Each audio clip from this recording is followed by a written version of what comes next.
We have a lot of questions. Hello, and welcome back to Freya's channel. My name is Marissa. If you guys are new here, welcome. I hope you stay a while. You guys can subscribe down below for weekly Freya the Floof videos. If you are not new here, I know that this looks different to y'all, and I know I haven't been here in a while, and that is because there has been a lot happening. We recently just moved into a new apartment, and so that's why one of this background's a little different, and I'm trying to film in a spot that isn't too leading of like what the new place looks like because I haven't yet posted my moving vlogs over on my main channel. So if you also don't know, I have another YouTube channel, of course, with all of my videos and stuff. So I'm trying to tackle posting on both channels without giving too much away on both. Because of course I've talked a little bit about Freya and how the move's been going on my main channel. We're definitely going to dive into that in future videos of like how we moved with Freya and things that I would recommend and things that like didn't go very well with the move and stuff like that. So that'll be in future videos. But I did just want to say like hello and welcome back for today's video and like the first video back in terms of the move and having my little like long hiatus. I'm so sorry. I just thought that we would do a nice little Q&A because typically I do these every single month. Again, I haven't been here in a while. So we're gonna catch up and I'm gonna do a Q&A and everything and answer your guys' questions that you guys have been asking. If you guys do not follow me or Freya on Instagram, also please do because that is where I get all of these questions. If you guys want to participate in these monthly Q&As, I'm an open book. I love to help y'all and anything that I can, you know, answer to help y'all, I want to do. So yeah, go ahead and follow that and you guys can participate in the Q&As. But yeah, let's just dive in. I want to answer some questions. I'm so excited to be back and I hope you guys are excited for like, you know, moving vlogs on the main channel if that's your thing, and also just to, you know, get back into the swing of things with training videos and Freya videos because I know that y'all have missed her. We have a lot of questions. So in no particular order, let's dive into some of these. The first question I have is what is the longest I would ever leave Freya in the crate or have left her in the crate? That number changes for me depending on how old they are. So like, I don't know, my rule of thumb is that they should not be left alone for more than an hour for however many months they are. So when Freya came home at 8 weeks, that is 2 months old. So she never, you know, was left alone for more than 2 hours. And even that is like hard to do because they go potty every like 15 minutes. But, you know, like people got to work, people have things to do, so like Freya would never be in her crate for more than 2 hours without a potty break when she was 2 months old, and then 3 hours at 3 months old, and so on and so forth. And even now Freya does not get left in her crate or at home for longer than 5 hours. She has gone like 6 or 7, and that has only happened like no more than 3 times, and that's not something that we planned. It is more of like a we just have to do this because both of us are working kind of thing. That is the last thing that we ever want to do. If we do know that we're going to be gone for longer than like 4 hours or something like that, we just take Freya to daycare for the day. But our daycare's closed on Sundays, so like those 3 times that that's happened is just like on a Sunday where I work and Griffin works and we're like we have nothing else to do, we can't take her to daycare. But that is my own personal preference and I hope that's helpful. How did we work on barking if we did? Thankfully Freya was not really much of a barker, so we didn't have to like work too hard in terms of like teaching her not to do it. What we do though is if she does bark, we don't engage with her like while she's barking because any sort of attention is like positive attention essentially to a dog, and so that's why it's really hard, or it's really easy rather, to like not know it but positively reinforce a behavior that you don't want. So if your dog is barking and you're like, hey, stop it, your energy levels, you know, like their energy levels are heightened because they want to be barking at something, and then you come into the situation also with heightened energy. They're thinking like, oh, mom is like up here, so like I need to match her, obviously there's something going on, like why are we heightened? And then that's reinforcing that barking behavior if they're barking at dogs or out the window and stuff like that. So mainly what I do is know the triggers. So like if I know that she's gonna bark at dogs crossing the street, like I want to be proactive about it and get her attention before she sees the dog, and either give her treats or like let her look at the dog but then immediately like make a noise so she notices the dog, looks at me instead, and gets those treats. If she is barking out the window for something or whatever, again, I don't engage with her while she's barking, but the second she stops, immediately I'm like, Freya, and then if she comes to me, I'm like, oh, good girl, and like that's when you praise her and stuff. Obviously, again, not giving her any attention while she's doing the act. We want to ignore behaviors we don't like and reinforce the behaviors that we do like. And I can go in depth onto that, and especially how we taught that more as like a puppy, but that is how we handle it now as an adult. Are there any weird tricks you want to teach Freya, like turning off the lights and stuff like that? Griffin would love to teach Freya to get him like a beer and stuff, so if we have like, you know, a rope or something hanging on the fridge, he would love to teach her to open the fridge and like grab a beer, mainly just for like the fun of it. Again, it has no purpose for us. She's not, you know, a service animal or anything like that. It's just funny and it would be a cool little party trick. So I think that's something that Griffin would love to see her do. There's a lot of steps in that though, so that's like a long trick to teach her. But one like easy one that I guess I've just never taught Freya, I would love to teach her how to like sit pretty. you know? Like do the little like beg kind of thing. I've never taught her to do that, so that would be fun. And that's only two things like coming to my mind right now that I feel like we would teach her. Are we getting Freya professionally trained or not in the plans anymore? I did talk a lot about getting Freya professionally trained a while ago and we just haven't done it yet. Definitely is in the plans. Griffin and I literally talked about it this morning on the way to work because a lot of things are changing in our professional lives, and typically like if I'm at an event where I can't bring Freya,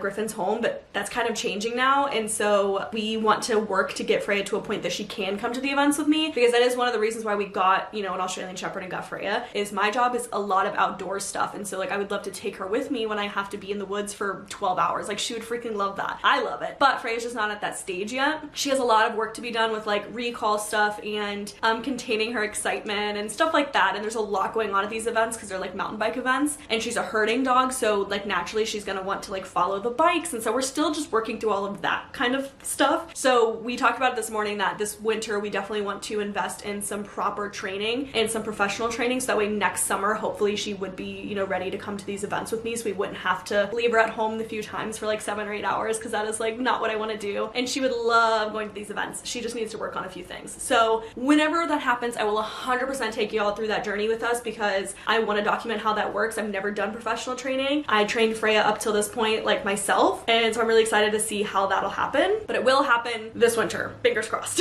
How many things has Freya destroyed so far? I don't think you've mentioned much, and thankfully that is because she has not destroyed much. She has destroyed in her adult years, we'll start there, 3 pairs of my glasses. I don't know why. I'll leave them wherever I leave them and she finds them, if it's on top of the dresser, if it's on the coffee table, and I don't know why. Like they're literally sitting out next to the remote, or like we leave things out all the time because she's really good with that, and she doesn't choose to chew up anything else. She doesn't chew the remotes, she doesn't chew up Griffin's Xbox controllers that he leaves around, doesn't chew up shoes, nothing. We can leave whatever out, but it's something about my glasses that she chews up. I don't know what it is, so I now have to like hide these babies or else she will chew them. So that's the only thing that she's done in her adult years. As a puppy, the only thing that she has chewed up are like, I think it was 1 cord. Yeah, and it was like when she was puppy. Like I have a picture of it when I found it, and I was like, gosh darn it. And she just never chewed up anything. That was one side of it, is that we trained it. I did not want like a chewy puppy and stuff like that, so I immediately was on that. And 2, she was never unsupervised as a puppy, like ever. She was always in my eyesight, other than the one time she chewed up that tiny little cord, and so she just had no time to chew it because I was on it, because I was watching her 24/7. And thankfully we haven't had any casualties. If it's done right and with consistency, and you know, you do it at the right stages, you can get through puppyhood without casualties, and I'm happy to say that we only lost 1 cord and 3 pairs of glasses.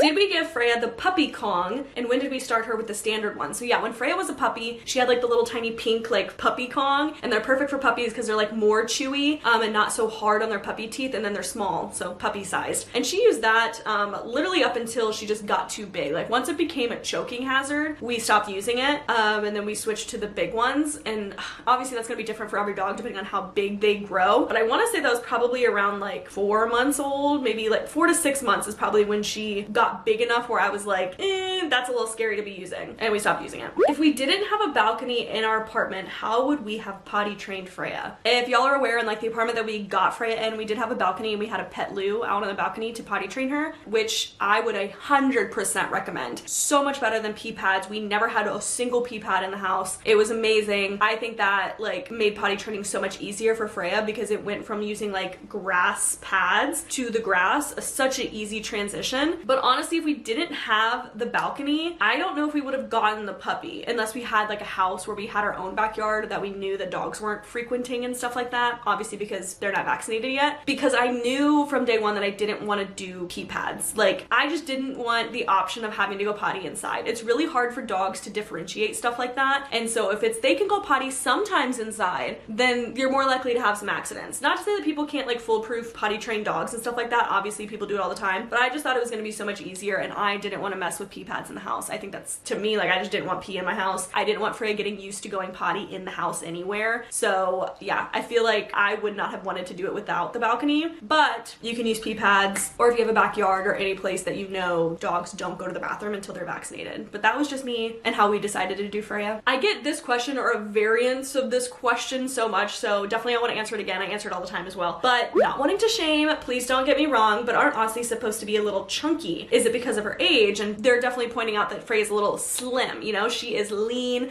she's skinny, and she's not as like big and floofy as normal Aussies, right? And so we get a lot of comments on that. And obviously as a puppy, they do go through a normal teenage phase where they don't have long hair and they look lanky and they're tiny, and that's normal from like that 4-month to like 9-month stage. And Freya's like still lean and her fur isn't that long and all of that kind of stuff. So I've said this before, I said this before I even got her, I said it in the puppy bringing home video, but Freya is not 100% Aussie. She is an Aussie English Shepherd mix, 50-50%. So mom is full English Shepherd and dad is full Aussie, and so we got an Aussie English Shepherd mix. And that is mainly why Freya is a little bit more leaner, and different qualities of her are different from normal Aussies because she is not full Aussie. So she's never going to be as like big and chunky and fluffy as a full Aussie, but she still sheds like a full Aussie. Like there's hair everywhere, but she's not built like that. That's not what she is. So yeah, I always say that a lot, but obviously in these videos, like I always say that she's my Aussie, she's my Australian Shepherd, like that's what she looks like. And also it's easier in a freaking YouTube video title to say Aussie than Australian Shepherd, English Shepherd mix. Like I only get so many characters in the title, y'all, so I gotta shorten it somehow. But I'm very open that Freya is not full Aussie. So if you've ever wondered, she is Aussie English Shepherd, so she does look a little different. Literally another one that says the same thing. Freya is gorgeous. Is she an Aussie mix? All Aussies I see are super fluffy. Like, yeah. So I get this question so much, which makes sense. When are you getting her a sister? So obviously we moved into a new apartment. Again, you can see more stuff on the main channel of like the move and everything, but we do have a bigger space, and we definitely thought about getting a new space from our last apartment because we knew that there was no way we could grow in our last apartment. We have basically hit the limit. Like we were comfortable there, but if we were to add another family member, like we would be too big for that space. And so we knew that if we wanted to more so settle down before we were to buy a house, like we needed a new apartment. So we moved into a 3-story townhome right now is our new apartment, and it's amazing. I'm so excited for it. But part of that was because we knew that, you know, we're gonna want another dog, and we don't want to get another dog in that space. Like it was enough space for Freya, but not for 2 full-grown dogs. So I don't know exactly when, there's nothing in the works, but we did move here with growing in mind. And I'm so excited for that because I think that this channel, it's sometimes hard for me to make content about how like I did things with Freya because she's an adult now and I'm not teaching those things. But I'm so excited to get another puppy for all the puppy reasons, but also because I will be able to walk y'all through again, like in real time, how I'm teaching these things or how I did it. Because of course I'm gonna do the same thing with the new puppy as I did with Freya. So I'll actually have a video on how I taught them sit and what were the first tricks I taught her and like exactly how I taught her to stay and break, and like how we taught her to wait for her food or like wait before leaving the doors, and how I taught her to be calm and like little things like that. It's so hard to explain just verbally, and I'm excited to be able to show you guys like with another dog in real time how I do all of those things. So I'm excited for whenever that happens. I don't know. Estimated budget you had when first getting a puppy. I think that this question is so awesome, and I've gotten so many questions in general about doing, or I guess request about doing a video on like how much it costs to, you know, have a dog or have an Aussie or get an Aussie, like the puppy costs and everything like that, or what it costs monthly to have a dog and stuff like that. So I really want to make a video on just the finances about it. So I will not answer this question, but I wanted to say that it will be coming. And I'd also be happy to do it like every single month. I guess I don't know what is helpful for y'all. Like, do you want to see what exactly I'm spending my money on every single month and how much we spend? Or is that going to get too redundant? I don't know. Let me know. How much exercise does Freya get? I'm assuming you're asking like per day. And she'll get anywhere between 2 to 4 hours of exercise a day, sometimes more depending on just like what we're doing, if we go on like a hike that day or whatever. But on a regular basis, she will get, I guess average it out, just like 3 to 4 hours of exercise a day. Because she does get walks in the morning, she gets walks at night, and then in the middle of the day, like on my lunch break and stuff, because I work from home, we go do our activity of the day, and we just get to go do something for like an hour or 2 every day. So yeah, she gets about like 2, 3, 4 hours of physical activity a day. Her mental activity and mental stimulation is like constant all day. We do a lot of training, she eats out of snuffle mats or food puzzles, lots of things going on, so she's constantly exhausted both mentally and physically every day. That is my goal. What is my favorite trick that Freya knows? I think the one that always gets people, like if I'm like showing her her tricks or whatever, is that she can do center. So like if I, you know, ask her to do center, she'll, you know, come and sit in between my legs. A lot of people will call that guard. I called it center. A lot of people think that's so funny when she does it, and it's so cute and like, oh damn, like you got a little guard dog or whatever. I think it's hilarious. So I think that one's the most fun for me to be like center, and she'll come and like lay in between my legs. I think it's adorable. But I do think that the like favorite trick, which I guess is a broad term for what I'm about to say, that she knows how to do is that she does know all of her tricks with sign language. So I taught her everything with hand signals as well as verbal commands. So she can do everything that she knows with just hand signals, which also like blows people's minds when I'm like, my dog knows sign language, and they're like, what the fuck? So I think that's like hilarious, and you know, I love seeing people being like, wow, like that's so cool. It makes me feel good because obviously I trained her myself. So those would would be my biggies, is her sign language and center is always fun to show people. This question's a goodie. What made me so passionate about training? Interesting. I think that it's almost like the motherly instinct almost is obviously like I have like this child, this thing that I'm responsible for making sure that, you know, she grows up into being a good citizen in the world and whatever. Although you could go into all that little like cliche shit. But I don't know. I just really knew that once I got a dog, like I wanted her to be amazing and an amazing family companion, amazing with kids, because obviously if we were to ever start a family, I see so many times on like Facebook of people having to rehome their dogs because now they have kids and they can't do that, and I'm like, I would never want that, because everybody is a part of the family, like the new baby and the dog, like you can't just get rid of one of them. So there was like a lot of like external factors that I was like,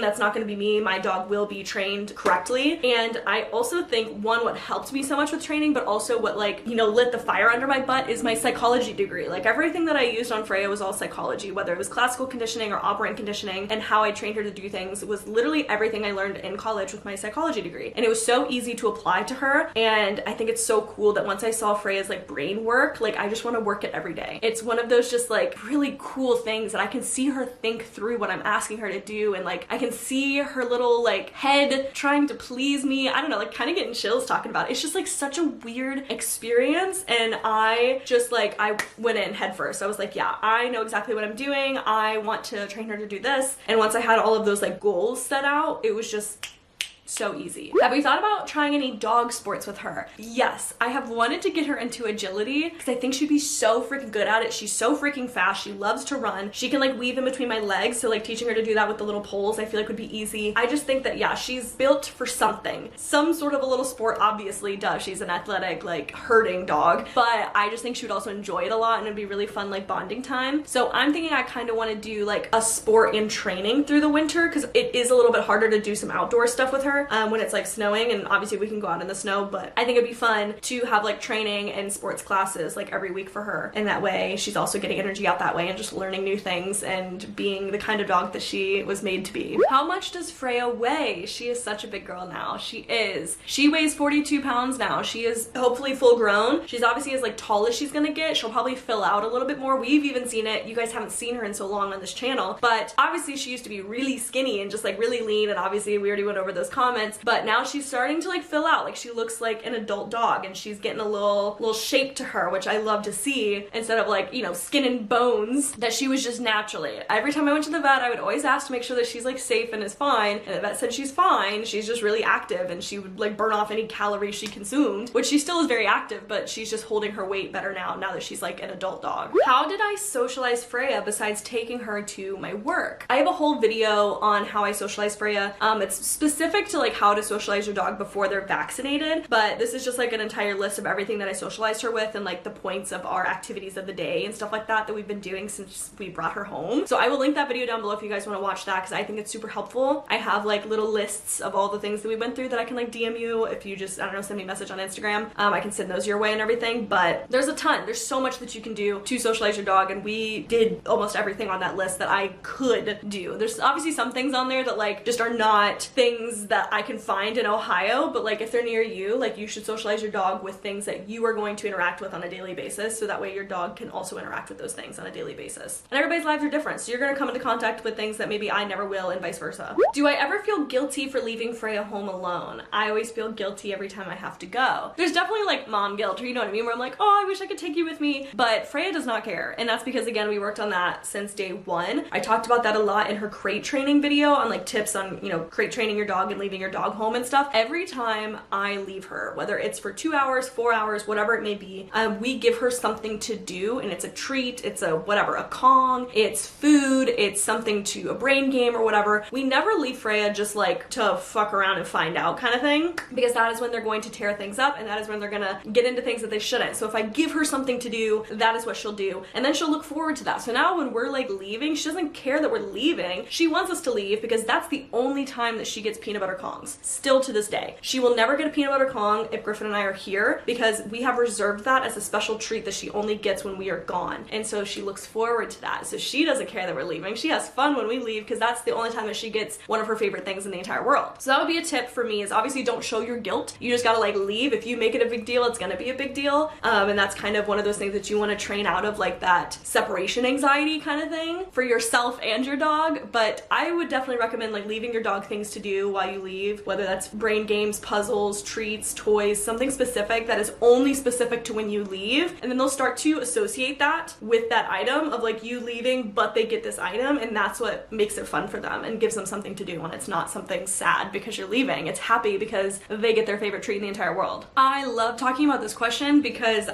we do not gatekeep here, okay? I want y'all to be successful with your puppies. And this question is, did you do a puppy course and would you recommend it? Pros or cons, we're not sure. We did the Perfect Puppy Course by Fenrir, and I could not recommend it enough. Like, they break it down week by week, and it just gives you like, hey, do these things this week. When they're 8 weeks old, you click on how old they are and you follow the prompts and you do everything they say. If you do everything they say, how they say you're gonna do it, perfect. They go all the way up until like the puppy's a year old. And if you just follow that, like it's foolproof. But I also think that the pro to that for me was that it does a lot of training for you as like the pet owner, which I loved, because again, I love the psychology behind dog training and I want to understand the dog's mind and how they work, because it is different than people's minds. And so that is a fun thing for me to like learn and get used to. But they do a really good job of like teaching you the mindset that you need to have when you approach your dog and how you're training and stuff. And if you do that course, you will see a lot of similarities with the way that I talk and how I like explain how we taught Freya, or our mindsets on how when we train Freya and stuff like that. It's all from them. I could not recommend it enough. I like, please go do the course. They have other courses as well, but that Perfect Puppy course is amazing and you always have access to it. So like when we get our next puppy, I will be following the Perfect Puppy course again. You have it forever. We still have a good amount of questions that I'm not gonna be able to get to because I feel like this video is already so long, but I'm so excited because obviously we are back and we'll do more of these. Again, I do monthly Q&As, so make sure you follow myself and Freya on Instagram, because I will post about when those are and like where you can submit your questions and everything. And we'll do these videos every month. I also want to start doing more like on Instagram and stuff, so we could do like some of the questions I don't get to here, I can answer on my stories and stuff like that. So I hope you guys are excited. I hope you guys enjoyed this video back. Again, I hope you're excited for the move. I want to show you guys how the move went and how like Freya adjusted and everything, because there's definitely some updates on that and like how her space looks moving in and stuff like that. So I'm excited. I appreciate y'all for sticking around through the move and the hecticness and the busyness and not being able to post on this channel as much, and I love y'all for that. But thank you guys so much. I will see you in the next video, and y'all will see Freya in the next video.